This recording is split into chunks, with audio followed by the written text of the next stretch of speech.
Hi friends, ఎలా ఉన్నారు friends? చాలా మంది మనం చనిపోయిన తర్వాత మాత్రమే స్వర్గాన్ని చూడగలము అని అనుకుంటారు.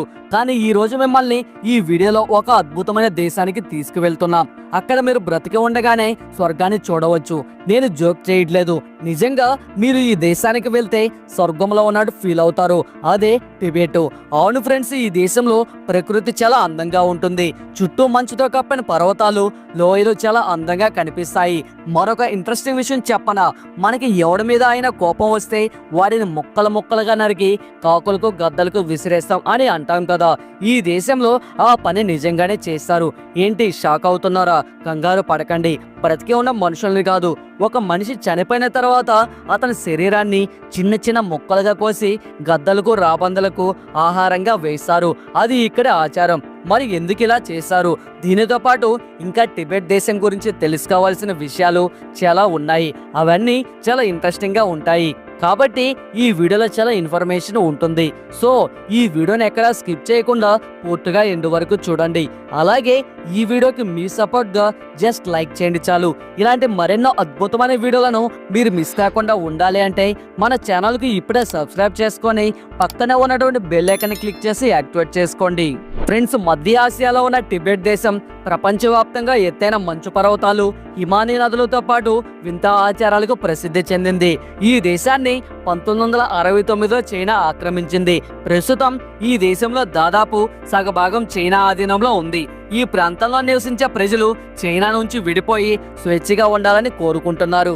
ఈ దేశంలో ఎక్కువగా బౌద్ధ మతం ఆచరిస్తారు. దీనిలో భాగంగా ఈ దేశంలో ఎన్నో వింత ఆచారాలు అమలులో ఉన్నాయి. ప్రపంచంలో ఎక్కడైనా ఎవరైనా వ్యక్తి చనిపోతే అతనిని దహనం చేశారు, లేకపోతే పూడ్చిపెడతారు. కానీ టిబెట్లో ఎవరైనా చనిపోతే వారిని కాల్చరు, గుంటదీసి భూమిలో పూడ్చిపెట్టారు.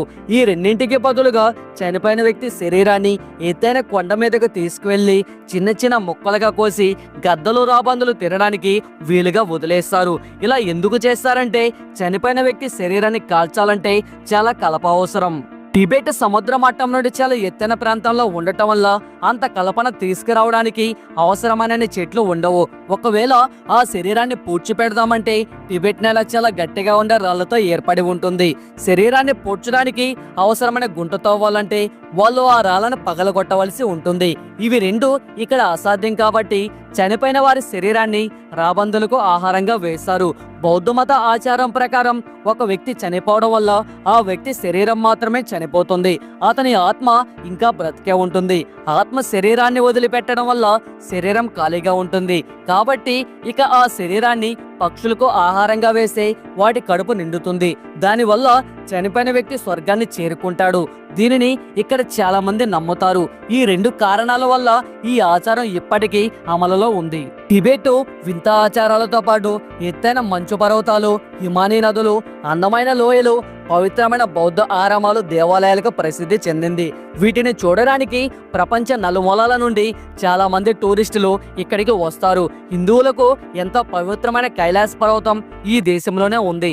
దీని మీద శివుడు తపస్సు చేస్తూ ఉంటాడని హిందువులు నమ్ముతారు. భారతదేశం నుండి దీనిని చూడడానికి చాలా మంది భక్తులు ఇక్కడికి వస్తారు. ఈ పర్వతం 6638 మీటర్ల ఎత్తు ఉంటుంది. ఇది ప్రపంచంలో ఎత్తైన మౌంట్ ఎవరెస్ట్ కంటే తక్కువే. కానీ ఇప్పటి వరకు దీనిని ఎవరూ ఎక్కలేకపోయారు. నిజంగా ఈ ప్రదేశం చాలా అందంగా ఉంటుంది.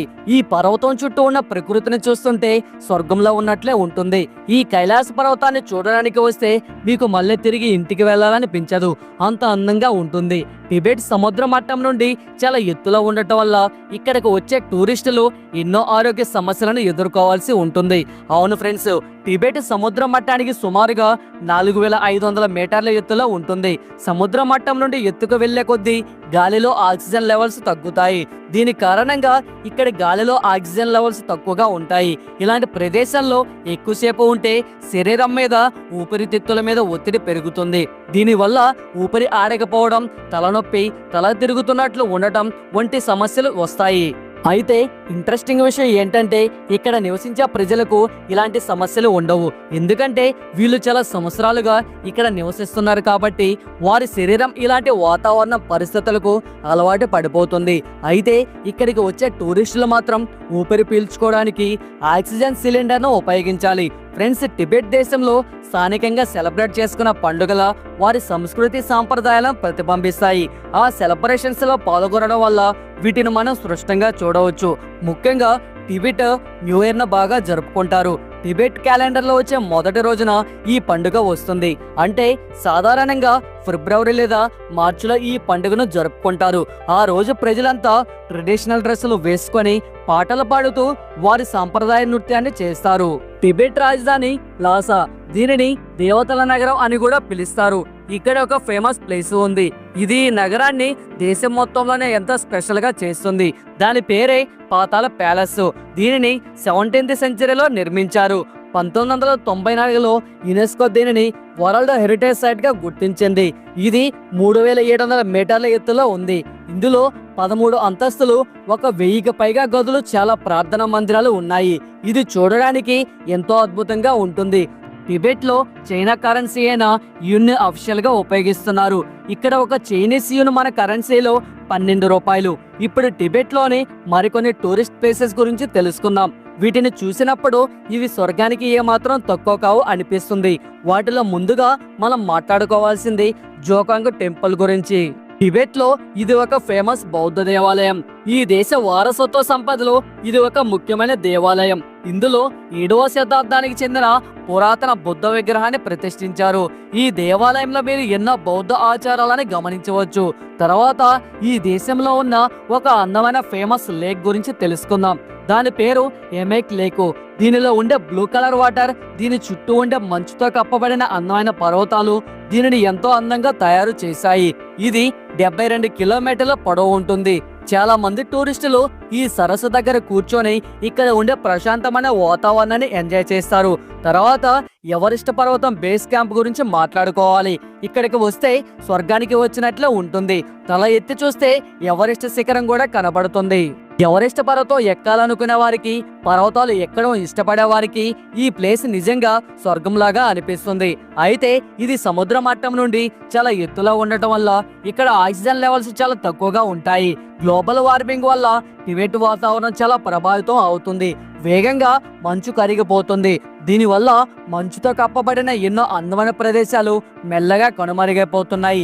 మంచు చర్యలు విరిగిపడటం వల్ల చాలా మంది చనిపోతున్నారు. గ్లోబల్ వార్మింగ్ టిబెట్ తో పాటు ప్రపంచ దేశాలు అన్నిటినీ ప్రభావితం చేస్తుంది. ఇది ఇలాగే కొనసాగితే ప్రపంచంలో చాలా దేశాలు సముద్రంలో మునిగిపోతాయి. ఇది ఇవాల్టి వీడియో. ఈ వీడియో చూసిన తర్వాత టిబెట్ దేశంలో మీకు ఏ ప్లేస్ ఎక్కువగా నచ్చిందో కామెంట్ చేయండి. ఈ వీడియోని లైక్ చేయడంతో పాటు మీ ఫ్రెండ్స్ అండ్ ఫ్యామిలీ మెంబర్స్ కు షేర్ చేయండి. దీనివల్ల వాళ్ళు కూడా టిబెట్ దేశం గురించిన కొన్ని కొత్త విషయాలు తెలుసుకుంటారు. ఇలాంటి మరెన్నో ఇంట్రెస్టింగ్ వీడియోలు చూడడానికి ఇప్పుడే మన ఛానల్ను సబ్స్క్రైబ్ చేసుకొని పక్కనే ఉన్నటువంటి బెల్ ఐకాన్ క్లిక్ చేసి యాక్టివేట్ చేసుకోండి. Thanks for watching. నెక్స్ట్ వీడియోలో మళ్ళీ కలుసుకుందాం. జై హింద్ అండ్ జై భారత్.